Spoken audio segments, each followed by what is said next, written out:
Every single podcaster wants to find and attract their audience. In this episode of Podcastification, I'm talking with Tommy Walker, a content marketing strategist, about how to do it.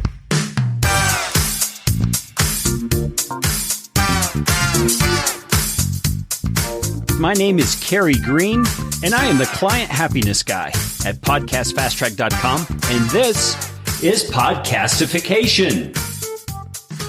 Podcastification is all about you, teaching you how to podcast, how to put into practice the best practices that I and my team have learned in working with hundreds of clients. You are going to podcast better from listening to this show.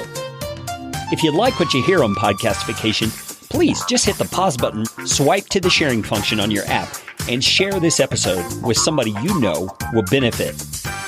And if you'd like to get in on more Podcastification goodness, you can do it by subscribing to our Podcast Optimizer email series, and I promise you, you won't get lots of junk. You'll just get one actionable email a week. Go to podcastfasttrack.com/optimizer. That is enough of that kind of stuff. Let's get you podcastificated right away. Tommy Walker. Tommy is one of those guys I connected with a few years back when I was putting together a compilation set of books called Entrepreneur Mind Hacks. If you're interested in having a copy of that, let me know and I can point you in the right direction. But Tommy is a guy who, for his young age, is very accomplished in the things he's done. He was head editor at Conversion XL for about a year, or a little more than a year, actually. He was content writer at Unbounce. He was editor-in-chief at Shopify Plus. This guy's done a whole lot, and now he is global editor-in-chief for QuickBooks Resource Center. So you can see Tommy really has some credentials when it comes to the kind of thing he does. And a big part of why Tommy's on this episode is because he is an expert at content marketing, which means getting your content out to the audience that would truly be interested in it. And that's what all of us podcasters want. So I'm going to quit babbling and just let you hear from Tommy. Tommy Walker, how you doing today? I'm not too bad, Kerry. How are you? I'm doing great. Now, you're up in Maine, is that correct? I actually work out of Dover, New Hampshire, but live in Maine, and it's beautiful right now. Oh, I bet it is. Is it what they call Indian summer, or are we still in summer? I don't know. We're still in summer, but we're starting to get towards the end, and I'm really looking forward to the leaves changing. Yeah, I'm sure it's gorgeous up there. You get all kinds of red and golds and all kinds of beautiful stuff. Mm-hmm. Yeah, I'm from Colorado. Most of what we see here is the gold. We don't see the red. So one of these days, my wife and I are going to get up there and check it out. This is August of 2018 for anyone who's listening, just so you have a little bit of reference, because Tommy and I are going to be talking about content marketing and how to find a target market. And for podcasters, that's our audience. That's who we're trying to get, is our listening audience. And we're going to apply some of what Tommy's learned in content marketing to podcasting so that we can actually do a better job. But first of all, Tommy, I want to hear just a little bit of your backstory. How did you decide, and at what point did you decide to get into content marketing and that kind of thing? That's a long story. I'll try to keep it as brief as possible. So I actually was a career actor for about 10 years. I moved out of acting. I went to Manhattan for conservatory work. And after I graduated from conservatory, I had moved back home. And basically, I was 19. I knew everything. Moved home, got kicked out of my house, and then worked at a gas station and had this really great attitude about, everybody needs gas. So it's a perfect networking opportunity. Got recruited into a tech startup in the area. Flash forward a few years, I ended up running my own consulting practice. And the reason I even got into content marketing, specifically writing articles and things like that, was because I had a client that failed to pay on time multiple months in a row. And I ended up having to take on writing work just to pay the bills. And as a result of that, I was only getting paid like $200 an article. So I built up this really prolific body of work in a very short period of time. And then from there, got recruited into a company called Shopify. I may have heard of them. And then from there, moved over to QuickBooks. I was at Conversion XL. So I started at Conversion XL, went to Shopify, and then QuickBooks after that. That's pretty much my story in the shortest I've ever told it, I think. Well, I'm very impressed. not only with the shortness of the story, but also just with the names. Those are some big names of some pretty prominent companies. It's got to be a testament to the quality of work that you do, which is exactly why I wanted to have you on the show. Now, just for the listeners' sake, I want to let you know part of why I thought to invite Tommy on the podcast is because I was doing a little research myself on finding your target market, finding your audience. And I came across an article that Tommy wrote, and it actually, the last time it was updated was just a few days ago, August 9th of 2018. And it's on the website crazyegg.com. And here's the title of the article. It's How to Find Your Target Market So Content Sticks. I just thought that was a perfect title. And then when you hear the first few sentences, you'll understand why Tommy's on the show. He writes this. He says, you hear it all the time. Learn how to find your target market and create interesting content. But there's a severe lack of useful material on identifying and deconstructing target markets to create sustainable online content campaigns. And in my view, Tommy, a podcast is exactly that. It's a sustainable online content campaign. You're trying to get in front of people over and over and over in an episodic nature. So I'm really eager to dig into this. And let me ask you if you have the same feeling that I do, that there are a lot of people out there that kind of have the attitude that if they publish something, the audience is just going to find it and is just going to show up. And I get that feeling from podcasters. Would you agree with that just in general? Oh, yeah, absolutely. It's not just podcasters. It's podcasters, it's authors, it's anybody who creates content on the web. And why do you think that is? What is it about us that's so naive? It's not about being naive, really. It's just this myth that was proliferated after a while. It was this build it and they can come. And I think a lot of that, this is when I got my start, was like really getting started, was back in 2009. There was this idea, because of the recession that was going on, that there was this huge boom in people creating content and, getting Facebook famous and, MySpace famous before that. And this idea of create it and they will come as long as you create good quality stuff was really proliferated, I think, around that 2009 mark. And it really, I think, did a huge disservice to the space and anybody who was looking to get into it, primarily because you can have good content, yes, and it will carry itself. But if you're not getting in front of the right people, if you're not creating for the right people in the first place, and if you don't have some sort of situational awareness of what's going on in that space or what else is being created for those people, one, there's very little chance that you're going to be able to promote well. And two, it's really hard to stand out specifically because you end up sounding like everybody else who's trying to be in your space. Yeah, which I definitely think is a danger in podcasting. It seems like the go-to is the interview type format. And so many people have been successful with kind of a formulaic approach of the same questions for every guest, et cetera, that too many people are copying that. To me, podcasting is just becoming a blur of noise because of that. Mm-hmm. So I really want to dig into this with you. How can we go about finding the audience we're aiming for? Now, I realize we have a lot of different niches we're talking about when it comes to podcasting. Some podcasters are looking to monetize, others are just doing for a hobby, but nevertheless, we all want to find our audience. And one of the lines in your piece here that I read says, you'd be lying if I said this type of research is easy. It's anything but. A lot of marketers skip it or phone it in because it can be very time consuming. And then skipping on down, it says, the truth is there's such a wealth of information about your target market analysis that once you understand how to tap it, analyze it, and create for it, it's difficult not to create content that sticks. Now, I want you to unpack that for me. First of all, where is all this information about our target market? How do we go about finding it? It's everywhere, man. It's all around you. And it's funny, I actually wrote this article back in 2015, so revisiting it is a lot of fun. The main thing that, coming from an entertainment background beforehand, the main thing that I try to look at first when it comes to content generation, especially in a format like podcasting, is what else are people watching? So I hear this a lot just being in the space that I've been for a while. People say, well, who's your market? And it's small business owners, right? You just hear small business owners a lot in the marketing space. And it's like, well, okay, cool. But are these 16-year-old, 17-year-old, 18-year-old small business owners, right, who are running their own thing, maybe on the side? Or, we hear stories all the time now of like 17-year-olds building apps and teams that are crazy huge over a short period of time? Or is this like a 45 to 50-year-old small business owner who's been doing this for a while and is trying to wrap their head around all of the online stuff, right? And just trying to keep a hold of what's been going on there. So I really try to start with just that, right? Narrowing in on that particular part of the audience. And this is all more of a thought experiment. But then moving on from there, okay, if we know that it's a 40 to 50-year-old small business owner, what kind of media did they grow up with, right? What did they watch? What are their references? What are they into now?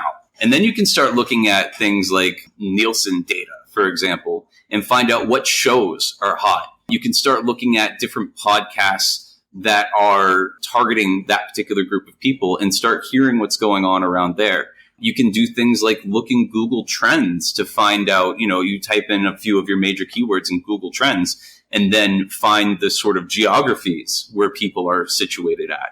Take it a step further and go to citystateinfo.com and see what those geographies are like. Take it a step further than that and go to Google Maps and see what the local area starts to look like. And you can get a sense of like, is this really a small business Main Street community or is this like a tech campus?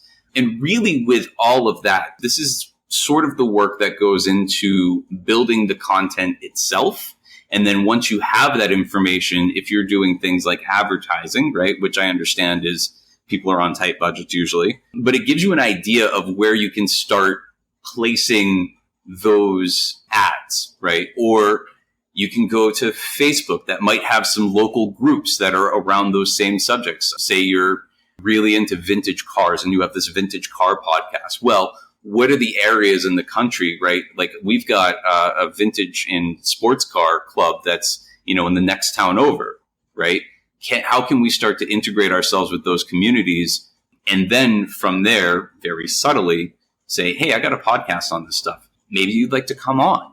In a lot of cases, people will start to build that network out. When you get that network effect, it's really because you're trying to tap into that community and reach out and say, hey, I really like what you have going on. You and I could have a really decent conversation about this. What do you say? And then from there, you have a really good conversation like you and I, and then they go, oh, yeah, cool. And then they share it and share it and share it. But what a lot of people think based on that myth that I was talking about from 2009 is that you create good content and then people are going to share it. Yes and no. If you have the right people that you're creating content with and getting it out to those groups that you've identified by doing a ton of that research, then yes. And even then, maybe. Yeah, I can totally understand that because I see lots of great content every day. And I think most listeners probably would agree with this. We see lots of great content every day, but how many of those do we actually share? Right. Maybe 10%. And there's something different or compelling about those, I guess, or maybe we're just in a particular frame of mind or had the right thing to eat, or I don't know what it is that causes us to share things. But it's definitely not true that just because it's good, someone's going to share it. I would say 10% is even generous too. Like, I share maybe 0.5% of the stuff I come across. Maybe I'm jaded because of my job, but I'm harder pressed because I consume a lot to want to share stuff out. Yeah, that makes sense to me given what you do. Let's take that example you gave about the car podcast. Okay. Someone's into classic cars or they're into hot rodding cars or something like that. Let's dig into that as a case study. And if you, listener, are podcasting for business women, translate this into your niche. If you're podcasting for, Dungeons and Dragons players, translate this into your niche. So we're going to take that classic car sort of a show and tell me, how is that person going to discover demographics about their particular audience? I mean, they could do it by their own interest and who's in their local club, but I have a suspicion there's a lot more to it than that. It's funny, I'm going to go back. You said D&D. I'm actually playing a D&D game tonight, so that's really exciting. I know that one of my listeners has a D&D podcast, so that's the reason I brought it up. Go ahead. That's awesome. You'll have to share it with me afterwards. This is how it goes, right? I'll go back to when I very first started, because I think this is relevant and it's a way that I can tie it to something that's a little bit more tangible. When I first started, coming from an acting background, I had said, okay, I want to create content. I had gotten this client that was a Mexican restaurant, right? And the thing is we could have very easily said at that point, okay, who likes Mexican food? Now, that's really broad. A lot of people like Mexican food. But what we started doing when we talked to the people and the customers that we wanted to talk to is they were families, right? They were into Disney movies. They were into baseball and Little League and things like that. And that starts to build a profile of what's going on in their world. And that's just through conversation. And this could be if you're doing a car podcast, for example, and I have to preface this, I know very little about cars, so I'm just throwing this stuff out here. If you're having those conversations, say with a local car club, and find out the things that people are talking about, you can then take that information and start to find those keywords on, say, maybe Twitter, right? Or look at those Facebook groups that are out there that are around those similar subjects. And what I try to do, and what I did back then, was I saw what the conversation was that was happening in those places. And then I tried to kind of read between the lines of what people were saying, not just when they were on that particular Twitter hashtag or within that group, but really try to get a sense of what else are they talking about? What else are they into? And that helped me find these different places where I could reach those particular people that I wanted to be in my audience. To go back to the Mexican restaurant example, by doing that, we built out, and this was back when Facebook pages were first brand new, we went from 0 to 145,000 people within the span of a month because we were able to identify those different demographics based on just sort of media interests. You could take it a step further, going back to what I was saying before, what TV shows are people 25 to 35 watching right now? What are they into? What's hot? And then you start inserting yourself into those conversations and finding out what's going on over there. So your D&D podcast guy, for example, when Game of Thrones is on, that might be a super hot time. Or you could look at Critical Role, right, which is another really big D&D show that's on YouTube, and start looking at where are other, what they call critters, where else are they spending their time? And you could even do something like go to geekandsundry.com, type that geekandsundry.com and put it into SimilarWeb and start finding those websites that are similar to that and try to start piggybacking off of their success, right? So there's a number of different ways. And once you're able to build up, this is what I try to do, is I build up a spreadsheet of all of these different areas and then either find the main contacts from those places. And then either, in my case, it was do a guest post. In a podcaster's case, it might be an embed, and just build a relationship with those people. And the way that I look at, say, my stuff, right, when I was doing prolific guest posting, is I didn't look at it as this thing that I thought was going to do all the work for me. It was more of a handshake that allowed me to build a relationship and do more over time with this particular, whatever that outlet was. Does that make sense? Yeah, it sure does. So you're trying to find in this case, media content that people are consuming who are interested in the subjects that you're talking about. And then you're going to those communities, going to those places, and just becoming a part of it. You're not jumping in and being that guy on social media who says, hey, I have a podcast. Did you know I have a podcast? Listen to my podcast. Here's my podcast. You don't want to be that guy. You want to be the one who gets in and is generous and is complimentary of people. And in time, when it's appropriate, you bring it up. Part of that is connecting in a personal way with the people who run that community. And here's something that's a little overlooked here, Carrie, is that when you find somebody interesting in a group, right, no matter what group it is that's out there, you click through and you check out their profile. Yeah. I can't tell you how many people I've discovered and that they've done additional extra cool work by just going, hey, I really like what this person says in this particular venue. What else are they doing? And then you find out, oh, they've got this podcast. Let me check that out. It's just natural human curiosity in that case. Yeah, that totally makes sense. Now, Tommy, this sounds like a lot of time and a lot of work. Mm-hmm. Hey, I love that answer. Yes. Yeah, it is. And what would you say to the, maybe a side hustle podcaster or a hobbyist podcaster who's saying, I work my 9-to-5 job and then I do this, from 8:30 to midnight every evening. How in the world am I going to have time to do all this social media stuff? What would you say to them? I would say that as long as you keep a spreadsheet, right? This is the main thing when it comes to this particular strategy and this idea behind all of this. As long as you're keeping a spreadsheet, you're really able to keep yourself focused. And that's kind of the main thing that I found is that, when somebody says I do social media, it's like, well, I start throwing things out there into the ether on Twitter, right? Or, I go and willy-nilly interact with groups whenever I can think of it. But if you're able to keep that spreadsheet, you can start to really focus in on those particular areas. And then it's kind of the 80-20 rule, right? 20% of the thing gets 80% of the results. If you're zeroing in on those areas, take an hour to interact in a group on Facebook or a subreddit or something like that and really just hone in on that. And then from there, you get really targeted results that way. And then hopefully, if the content is also based on, if you're incorporating some of that other research into the content you're creating, it will carry itself a little bit further and a little bit further. Yeah. Now, I'm curious, Tommy, do you have an example of one of these spreadsheets that you could share with me and I could include in the show notes?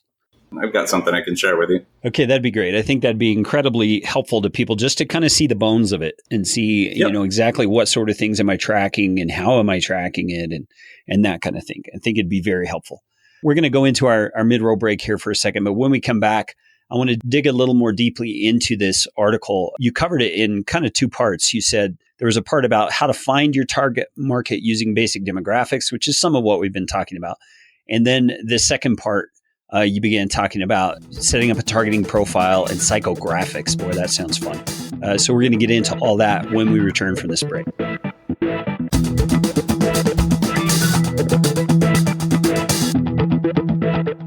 One of the reasons I enjoy having experts like Tommy on the show is because they've been doing what they do for so long with such skill and, a growing sense of skill as they learn and grow in the process, that when they come on the show, they just have so much to share. I mean, you can hear that in the way that Tommy is sharing the things that he is. And as a podcaster, I mean, that learning curve is happening all the time for us, right? I mean, we're always learning how to better do our editing, how to better present the format of our show, how to better appeal to our audience, which Tommy and I are actually going to talk about a little bit here in the end of the podcast.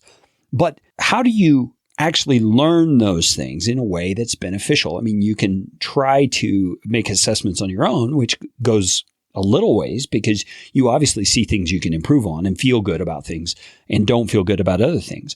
But it's also helpful to get an outside perspective. It's helpful to have someone who's more experienced than you come in and assess what you're doing. I just wanted to make you aware. I'm doing that as a part of Podcast Fast Track, podcast assessment and consulting, coming alongside podcasters who are already publishing and already putting out great content, but helping them kind of assess what's going on with their show in terms of their reach they're having in their particular niche, the way they're formatting their show, their technical pieces. I mean, whatever it is you feel you would like assessment on, I can step in, we can listen to a good episode of your show, and then kind of critique it together.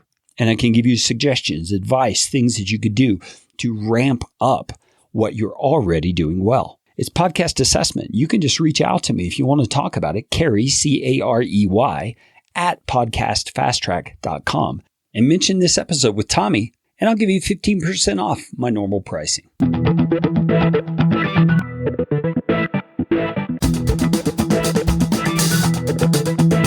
Thanks so much for hanging around. We are back with Tommy Walker, and we are discussing this whole idea of finding your target market, which for us podcasters means our listeners, because there's people that are interested in your show that are not interested in mine, and there's differences.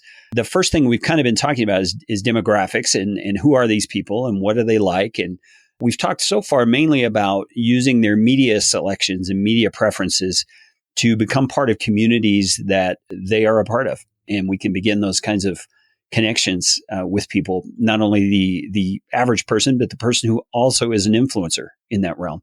So Tommy, other than going into Facebook and searching for communities around topics that we think our core audience would be involved in, what are some other options, other ways we can find these people? You can do guest posts on relevant websites. You're able to do advertising if you've got a small amount of budget to spend there. It's just a matter of talking to people. I find that talking to people in general and saying, hey, who else do you know might be into this? Right. I mean, that really can go a long way, right? Like I told you, I'm playing D&D tonight, right? And that means I've got 5 other people who I'm playing with tonight who I might if I like the podcast, I might recommend it to because we all watch this other show, and it depends on how deep we want to get into it. If this is something that you're really, truly passionate about, and something like if somebody's listening to a D&D podcast, they've got to be passionate about it because it already takes you 3 hours to play the game. Yeah. that sort of recommendation goes a lot further. If someone says, hey, I really like this thing, it's something we have in common, maybe you'll like it too. That's how I discovered Critical Role, for example. And now I'm like 36 episodes in, which 36 on an average of 3 hours a piece. I'm spending a lot of time on that show. Yeah. Yeah. All because someone recommended it. Yeah, absolutely. Somebody I trust. I mean, an old friend. So yeah. So when a person is trying to figure out exactly who are these people who listen to my show or would be interested in my show and are trying to determine, let's call it an avatar or a listener profile, what are some of the important things they want to include in that? It all goes back to the media profile for me still, but it's thinking about it in a very different kind of way. So the idea of, I'm just going to keep latching onto this D&D podcast because my game's in an hour and I'm very excited, is that if somebody's into something like D&D, well, they might also be into Game of Thrones. That's one thing that's a little bit more of a direct correlation. The other thing might be, well, if they're doing something that's a little bit more traditionally nerdy, well, where else might they buy, right? They might buy stuff from ThinkGeek, right? And you start to extrapolate like that and go, okay, well, what are the different things that people are being exposed to? And I don't know if I'm being redundant here based on other stuff that I was saying before, but what else are they being exposed to? And what else are they seeking out that's very similar along these lines? And then how can I incorporate these things, right? Just some of these things. And if you find that, there are different personalities within those areas, what's the A tier? What's the B tier? What's the C tier? And how are you able to connect with those people and get them on, right? Now you're tapping into another audience, but you're also starting to embody that psychographic a little bit more to really speak to someone's inner brain, right? That's really what we're doing with podcasts anyways, right? You're literally in between someone's ears. So how are you able to really carve out a spot for yourself based on everything else that you know about them? Yeah, that is great. And to your point there, I mentioned to a potential client one time that one of my clients gets 13,000 downloads per episode. Wow. His remark was, that's not a podcast, that's brain control. Yeah. And that's exactly the point you're making. You're having such an influence on so many people. It really is an amazing thing when it gets to that level. Okay, so we've mentioned a few times this issue of psychographics, and it sounds all psychoanalytical and crazy in a way, but it's really a simple concept. Why don't you tell us, first of all, what the concept is and then why it matters for a podcaster? So psychographics is really just about understanding how the person you're talking to thinks, right? How are you communicating with a person? How do they think? What are their values, ideals, like we were saying before, and what gets them laughing? Here's something that's interesting, right? Is what's funny? Right? What's funny to you might be something that's very different than what's funny to me. Yeah, absolutely. And this is one that I try to go back to when I talk to people about, brand character, for example, is what's funny, what's disgusting, what's angering, what will get people outraged. And you see outrage in the news all the time. News, I'm going to pick on news for a second there. Some people get outraged by what's going on the right. Some people get outraged on what's going on the left. People are able to build on that outrage and continue to have that conversation. So that's really those things, is how can you identify those core emotions that someone might have, right? What's fun, what's playful, what's desirable, and then really start to dig into that when you start having those conversations, going back to that, understanding how people think, and then taking that and building out sort of this avatar and this profile for what you are, right? A lot of people who do podcasting, for example, it's a character. Right. And that's what you're doing. You're trying to build a character. And that's it. Yeah, that's interesting. So your psychographics are going to help you know not only what the person thinks, feels, believes, but also how to speak to them. What are the terms that they're going to gravitate toward and actually embrace? What are the concepts that they're going to resonate with and find interesting? Because, the last thing any of us want to be is boring in our podcast. Right. And boring is going to be defined dependent on who our audience is. That's what I hear you saying. Yeah, absolutely. Mark Maron, right? Great podcaster. His brand of comedy is only for a certain type of person, or maybe not. Maybe he speaks to the cynical side of all of us, right? But that's his shtick, is he's very cynical. So when you're trying to figure out what sort of emotion you're trying to put your flag in, you really have to understand the rest of that. What are other people kind of thinking? Yeah, that totally makes sense, because you can't speak the same way to a conservative right fundamentalist as you would a liberal pro-life person. It just wouldn't work. So understanding your audience kind of dictates how you're going to speak to them. I love that. I'm going to riff on this a little bit more, Carrie. I'm sorry, because it just occurred to me. Go ahead. Seinfeld, right? Seinfeld was such a popular show back in its day, not because of the brand of comedy itself, but they took everyday situations and then sort of extrapolated from there. So my favorite is the no double dipping, right? You can't double dip. Who double dips? You can't do that. And that's something that we've all thought at one point or another. And that's just like, it's that mundane aspect of your life that now becomes something that's really funny when you put a spotlight on it and sort of do that. I was listening to something recently and they said they didn't have punchlines in Seinfeld. They just had like a lot of characters, like compared to other comedy at the time. And a lot of characters will have their catchphrases and things like that. They didn't do that. In a lot of cases, no double dipping, yada, yada, yada, Festivus. All of that stuff was usually contained to a single episode. But because it was so memorable and people could identify with it so much, it sort of resonated through pop culture to this day. Yeah. And that's power. Yeah, that is power. And it's all based on knowing the audience, knowing that they are going to resonate with that kind of an approach. That's a very good example. I love that, Tommy. As we wrap up here, just thinking about what you know of podcasting and what you've seen various podcasters do to promote their shows, what could you give me in terms of things you see podcasters doing badly and then things you see them doing well at in terms of promoting or marketing their episodes? It depends on the podcaster. I know that there are some really solid communities. I was on Entrepreneur on Fire a long time ago, and I think what John Lee DeMoss has done really well in that time is really cultivated this sense of community. And I think that a lot of podcasters that are just starting out, I don't see that sort of cultivating a community. I see a lot of, well, hey, I'm just going to say what I want to say into the microphone, and then you can take it or leave it. But the ones that I've seen, Fire Nation, or, in the case of a YouTube show, and I think YouTubers are a great place to emulate as well, Critters for Critical Role. And you see this sense of community that's being built around these subjects. And I think that it's sort of, that's both the good and the bad. I think the really good ones are building up the sense of community, and the bad ones, or could be done better ones, would be sort of not having that sense of community as well. Yeah, absolutely. I see the importance of that. And for the listeners, if you did not hear episode 115 with Bella Vasta, you need to go back and hear that at podcastfasttrack.com/115. Bella was sharing about building community through Facebook groups, and she's just been tremendously successful at this. She emphasizes the community aspect being such a powerful thing. So I appreciate you saying that, Tommy. Well, what else should I have asked you that I didn't ask you? I'm sure there's tons you could talk about when it comes to finding your audience and creating content specifically for them. But what are some key nuggets that if a listener doesn't get anything else out of this conversation, what is it they should know? One of the best things, and I said this in the article, is read up on how actors analyze scripts. Actors explain analyzing scripts more clearly than marketers ever talk about analyzing markets, and they're both very similar techniques.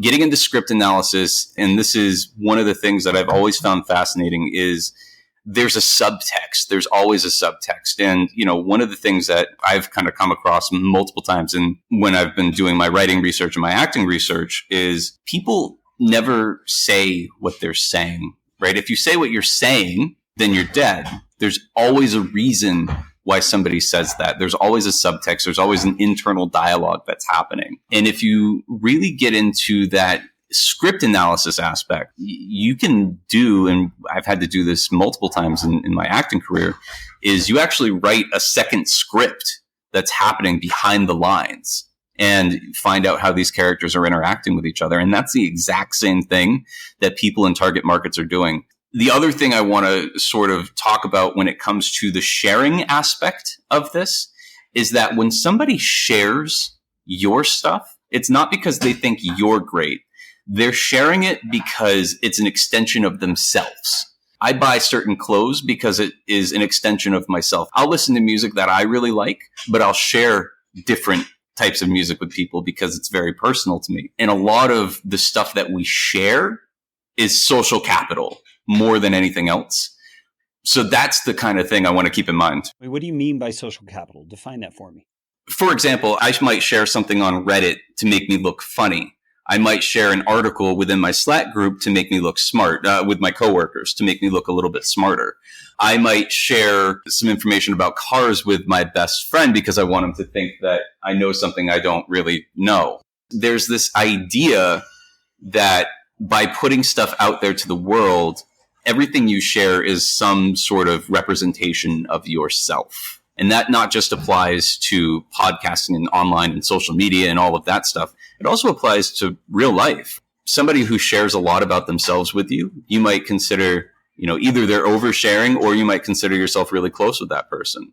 But somebody who doesn't share anything about themselves, you just think they're closed off.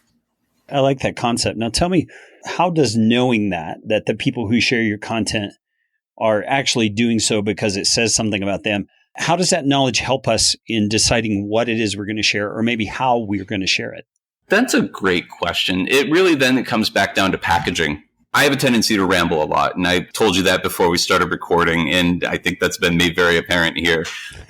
The idea is that if you can package things up in a concise and shareable way, you can still get your thoughts and concepts out there. But if you're doing the psychographic research, you're doing, the demographic research, you're doing all of that sort of additional research before that, if you're able to package it in a certain way, then you're delivering your message in a way that people are going to receive well. And then you're not just words on a page or a transcript, right?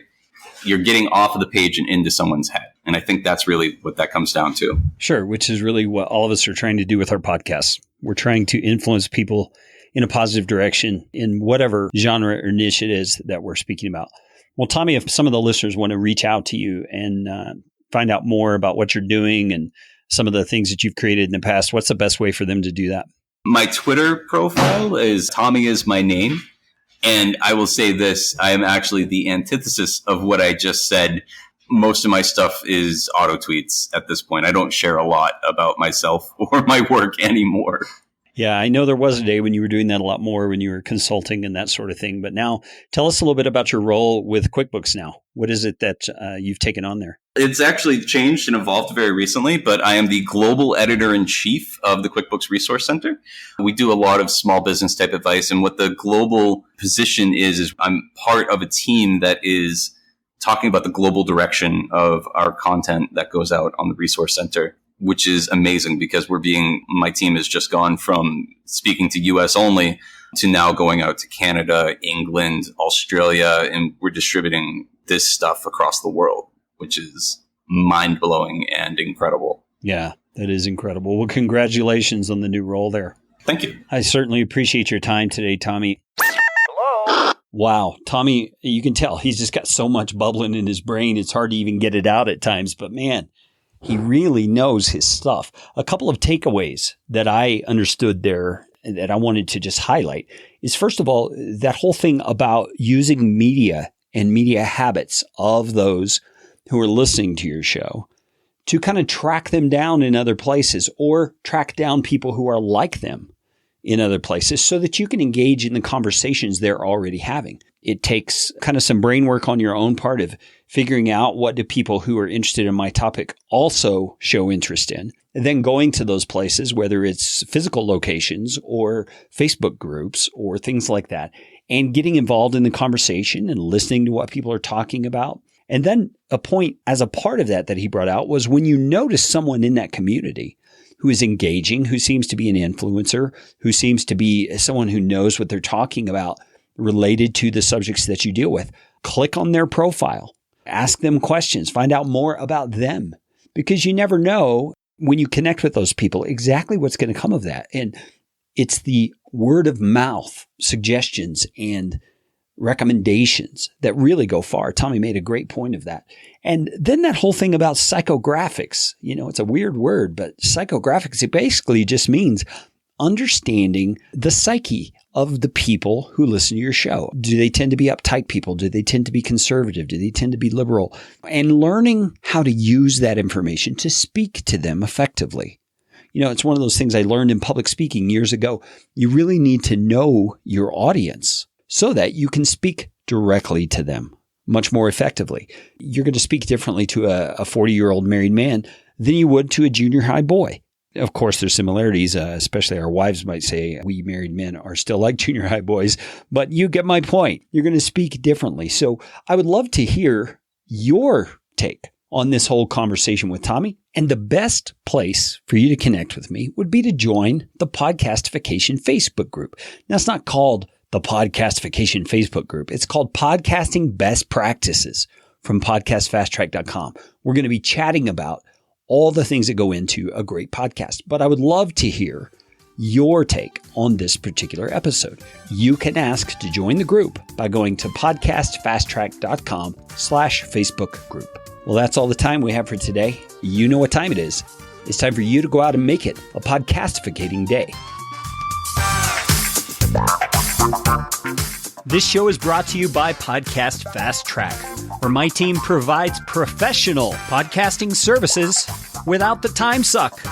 Full production, editing, and show notes all in one monthly subscription package. You can find out more at podcastfasttrack.com. Now go out and make it a podcastificating day.